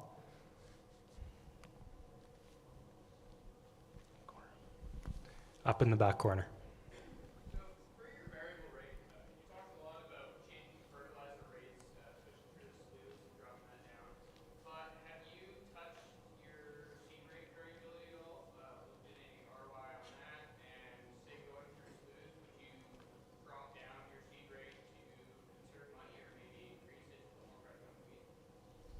So the question was, with variable rate, do we adjust our seeding rate?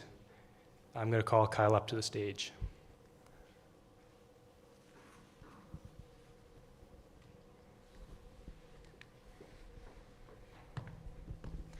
As of right now, we have not looked at adjusting our seeding rates into variable rate. We've only worked on doing our fertilizer, but it is definitely something we can consider come time, and maybe work with Point Forward on that as well. Up in the middle there.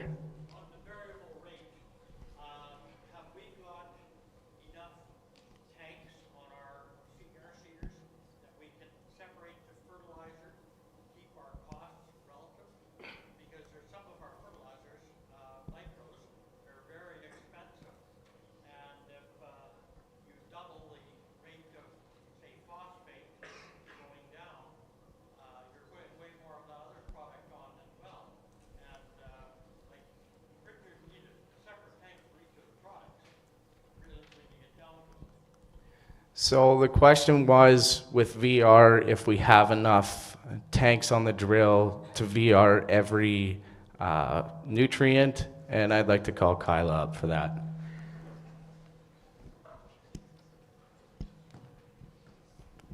Yeah, so like Kyan said, we do have enough tanks on our drill. And since our NNS is side-banded and our P is seed placed, we can control those rates. And if we are using any micronutrients, they're usually like a coating on the other nutrients.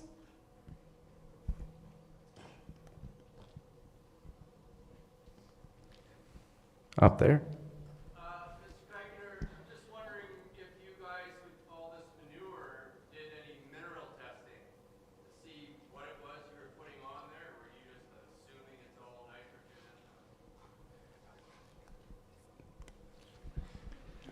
The question was, do we test our manure so we know exactly what we're putting down? And yes, we do test our manure every year, so we know exactly what it contains.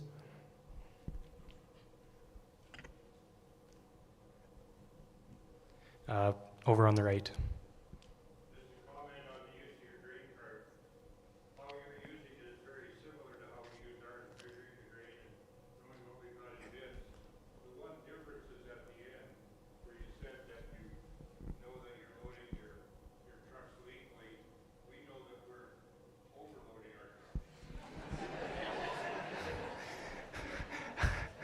I think that's called Farber legal.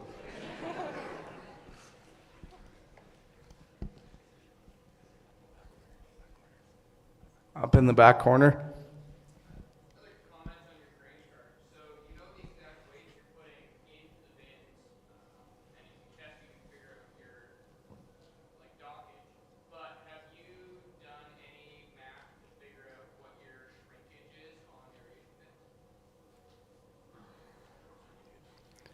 So the question was if we have done any calculations on shrinkage with dockage? Oh, moisture lost in aeration bins. So as far as we all know, yeah, as far as the SMF team, we did not do any calculations on that. Up in the middle.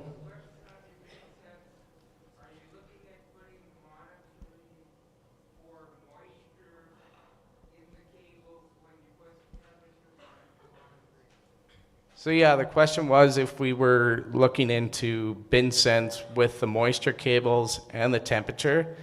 And when we were quoting out the cost for it, that is one of the options we looked at.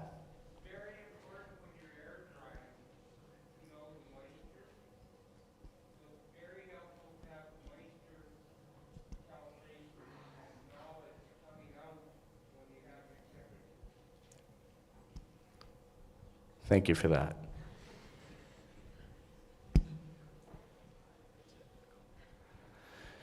We would now like to bring up Crop Demo for their presentation.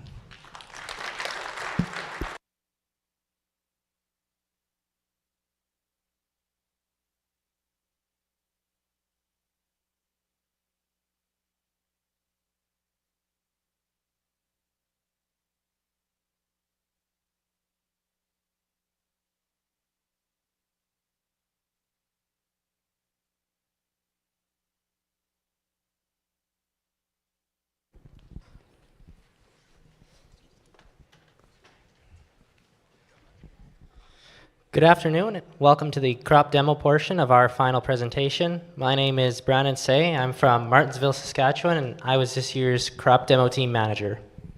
My name is Kristen Sardoff. I am this year's analysis manager, and I'm from Wainwright, Alberta. My name's Landon Hogstead. I'm from Viking, Alberta, and I'm a part of the analysis team.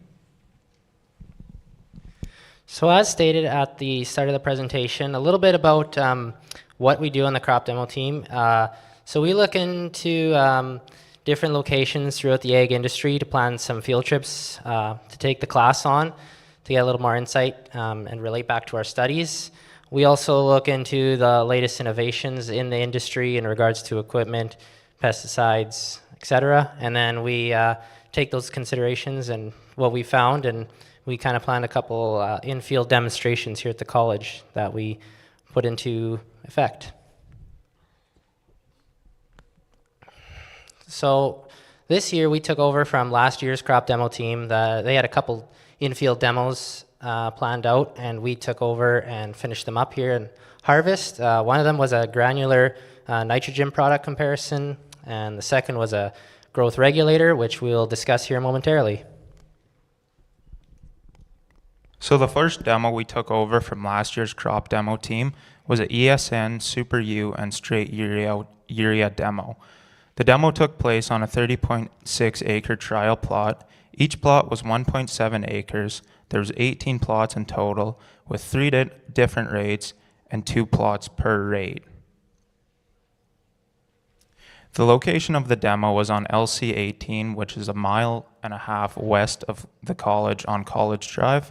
The 30.6 acres took place in that red square you can see on the screen. So what is ESN? ESN is environmentally smart nitrogen. It is a semi-permeable polymer membrane, which means water gets into the urea granules, making it a slow-releasing nitrogen product, and it has a 44% nitrogen analysis.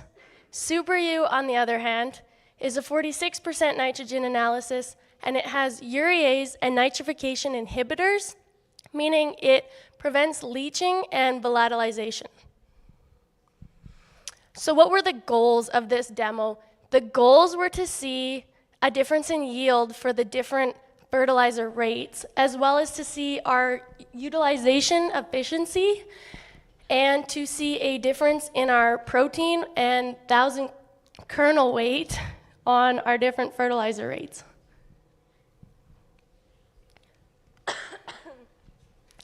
As you can see on this graph, our urea and Super U at 65 pounds an acre did the best on their trials. However, ESN at 100 pounds an acre did the best on the whole demo. So concluding harvest, after we harvested all the plots in about mid to late October, once all soil microbial activity had ceased, we went out as a team and took a soil test of each of the plots and then sent them off for analysis. And basically we just wanted to see what was left in the soil, either what was taken up by the crop or what might have leached off into the soil. And as you can see, The ESN actually had the highest amount, the higher rates had the most amount left in the soil. Urea and Super U kind of leveled out that 20 to 25 pounds left in the soil at the end of the year. Either got used up or leached off. So what was our conclusion for the demo? As most of you know, we didn't get the rain that we needed this summer at our growing points. However, based on the graph that I showed you, ESN at 100 pounds an acre did the best overall, but due to the conditions we had last summer, we didn't really see a difference in protein or our 1,000 kernel weight.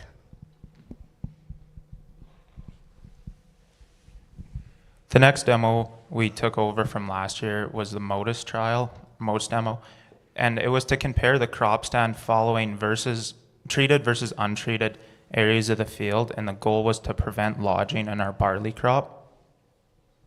So the demo was planned to take place on LC 17 in that red square there. So MODIS is essentially a growth regulator of plant height. It aims to prevent lodging for ease of harvestability. So we were unable to see the results of the MODIS demo due to us not applying the MODIS, because there was not the rain that we needed to justify spraying MODIS on it. We weren't worried about lodging, therefore we did not spray the MODIS. So a couple of field trips that this year's demo team we planned out together. So every year the crop tech class attends the crop production show in Saskatoon in January. We jumped on that opportunity that the class was going there to plan another field trip as well at the nutrient canola breeding tour at the nutrient canola breeding labs at the U of S, and we also stopped by the new Holland factory on our way out of town that weekend. So as Brandon mentioned, we went to the crop production show in Saskatoon, and this basically just allowed us to talk to industry representatives and ask any questions that we may have about all the newest innovations in agricultural technologies.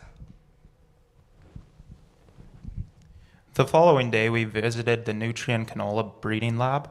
They took us for tours in their chemistry labs, research labs, and their breeding greenhouse. As you can see on the screen, that is a picture of inside the breeding greenhouse. They have around 50,000 canola plants there, and of those 50,000, only 1 or 2 get selected for their breeding after that. So seeing this as students, this made us appreciate the amount of time and effort that goes into making new canola varieties, and it gave us an understanding as to why canola varieties are so expensive to produce. And lastly on our tour, we stopped by the New Holland factory in the north end of Saskatoon, where they assemble toolbars, air carts, and the corn planters. It was a really neat opportunity for us as a class to get to see basically raw steel, welded up, put together, painted, and then all of the other additional components put on the equipment that we see in the field. It really gave us a great sense of appreciation of all the hard work that goes into the equipment that we see, and also some of the stuff that we get to use here at the college. And we'd really like to say again thanks to New Holland for allowing us to take us through the factory and see everything from start to finish. So some of the future plans that we have planned out on our crop demo team this year is a floating versus banded fertilizer demonstration, a fungicide demonstration, and then the MODIS retrial that we're going to plan again. So our floating versus banded fertilizer trial is going to take place on LC 14, which is roughly half a mile west of the college, just south of College Drive. It's going to be 2.5 acre plots.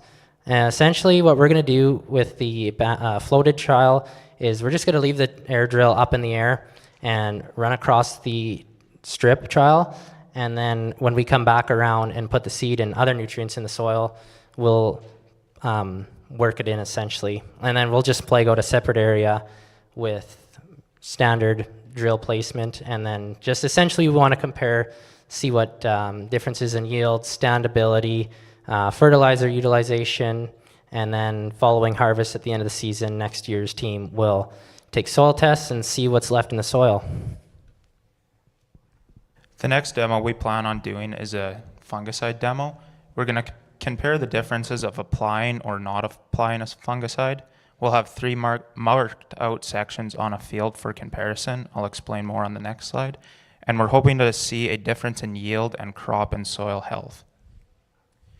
So the demo is going to take place on LC12, which will be a canola field.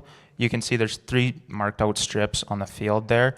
If the disease pressure is high and we get lots of rainfall and there's a thick canopy on the crop, we will spray the whole field except these 3 red strips with a fungicide. However, if it's dry and we're not worried too much about disease, we will only be applying a fungicide to the 3 strips on the field, just to save on fungicide costs.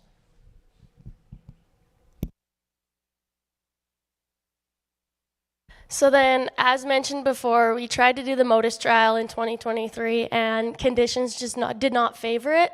So we will be trying to do it again in 2024 if we get enough rain and it's needed. Basically, mark out sections for comparison, and then the goal of the trial is the same as the one before. We want to see if we can prevent lodging and ease the harvestability of our crop. This will be done on LC20, which is a 109-acre field. It is 3 miles south of the college on Highway 41.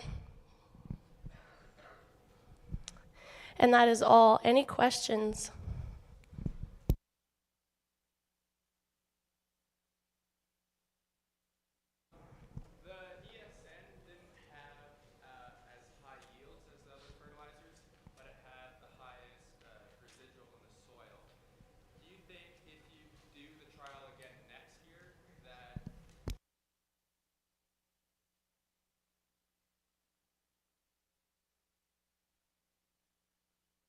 So the question was very long-winded.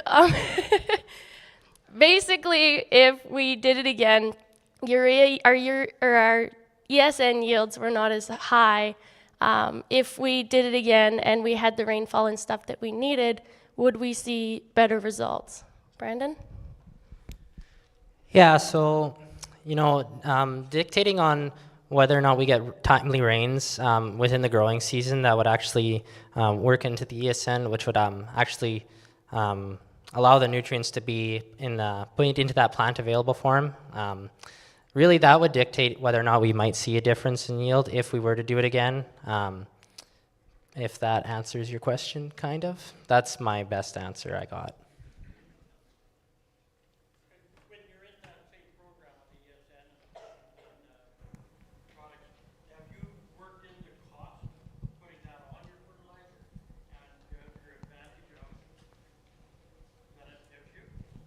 So the question is, did we work in the cost of doing the ESN and stuff on, I'm assuming you mean like the whole farm?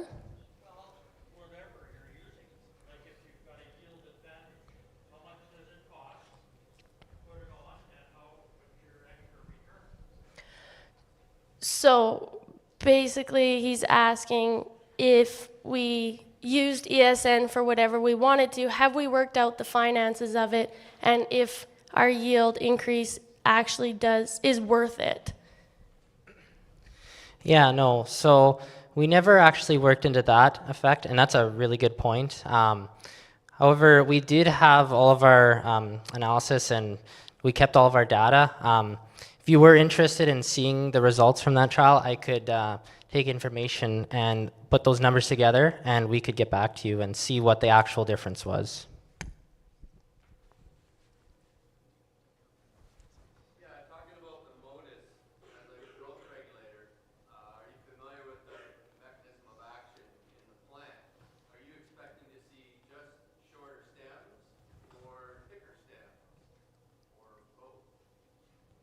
The question is about the MODIS trial, basically asking if we would want to see thicker stems or shorter or both. Brandon?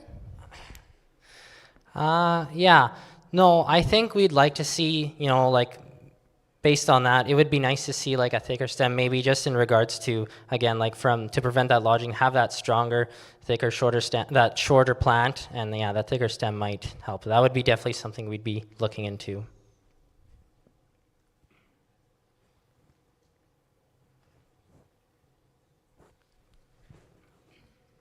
Any other questions? Okay, I would like to call our assistant and general manager back up to the stage.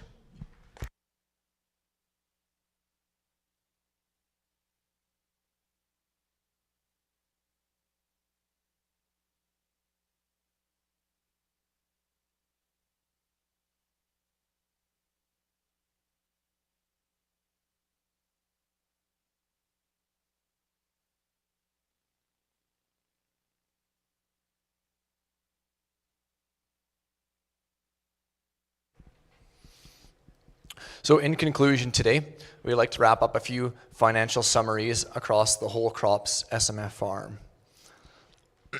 So if you look at this chart here, you will see our total revenue, and this is for all 1,500 crops SMF acres this year. Our total revenue being $717,559, total expenses being $560,741, for a profit of $156,818. Here you'll see our capital purchases wish list. So what this means is this is any purchase investment over $5,000. Here we have a conveyor, a straight cut header, and a grain monitoring system. The reason we mark these as our top 3 choices as we see these as areas we can improve on the farm and feel investing in these 3 items would help with our efficiency and production on farm.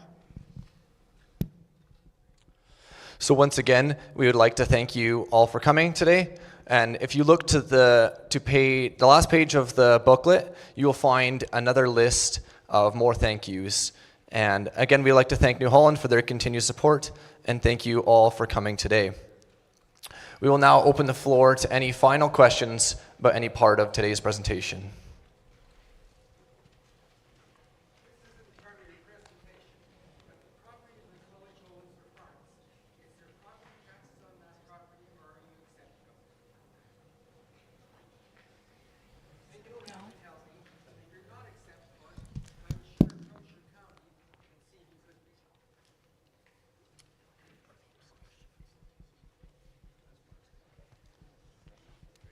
As far as we know, as considering we're a post-secondary institution, that's not applicable to us. Anything else? Go ahead. Yeah, I'm just wondering, as a general question to the crop production people, and I warned some of you guys at the coffee break. What's your strategy with the Group 1 resistant weeds you've got out there? What are you planning? What are you thinking long term? How are you going to get rid of that problem? So the question was regarding our resistance and our weeds, and Kyla is going to come up and answer that for you.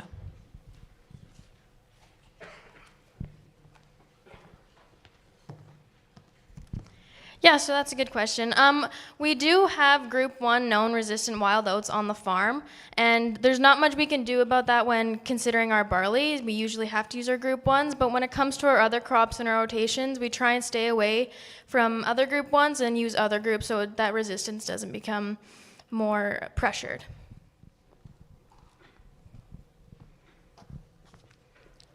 Any other questions? If not, I'd like to welcome Tracy Quinton to the stage for some closing remarks.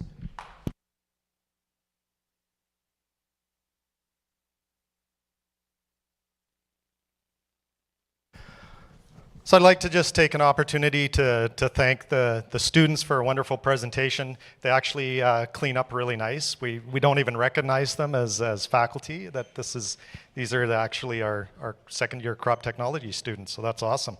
So if you can help me give them a round of applause for a wonderful presentation they did today.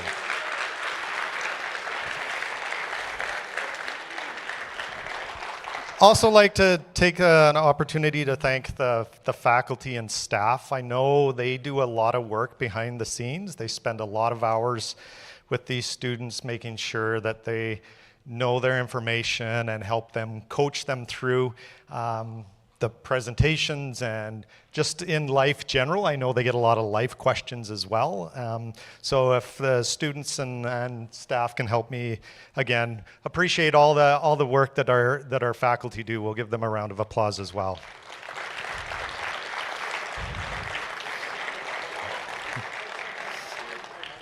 And I'd also like to take an opportunity. It's not full of beer, so sorry.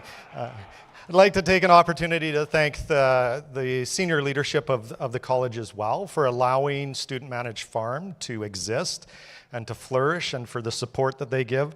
I don't know that we all appreciate some of the risks associated with letting students run a farming operation, which we call a lab, through Lakeland College, but their support is greatly appreciated. So I just want to give them a shout out and appreciate the support that we get for running our student managed farms.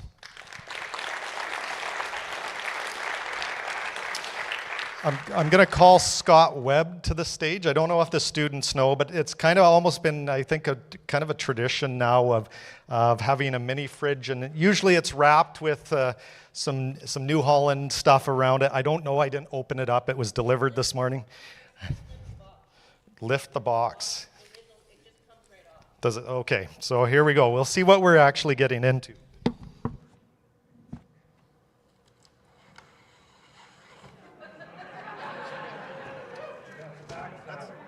It's risky when you do this. So,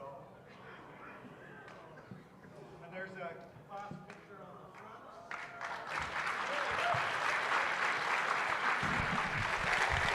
So this, we've got just a random draw here. So I've been told everybody's name is in the basket. So if not, you can bug Janet Kerr or Amy.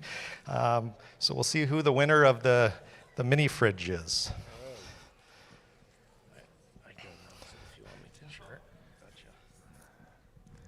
Okay, first of all, I just want to say congratulations on a presentation that's very well done. You all did a great job. I don't think at your age that I would have the guts to do what you do. So congratulations again. And the winner is Kristen Sardoff.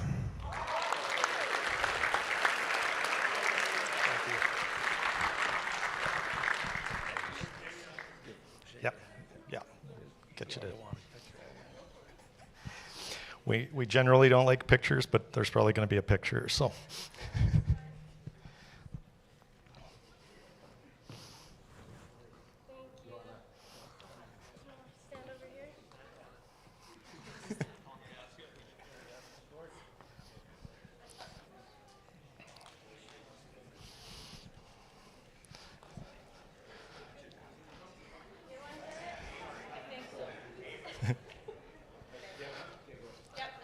So we really do appreciate Webb's and New Holland and for the support that they give us on Student Managed Farm.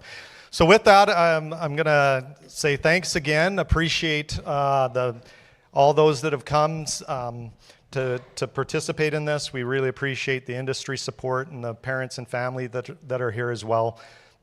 Hope you have a wonderful evening and a great weekend, and we'll hopefully see the second years here on Monday. So.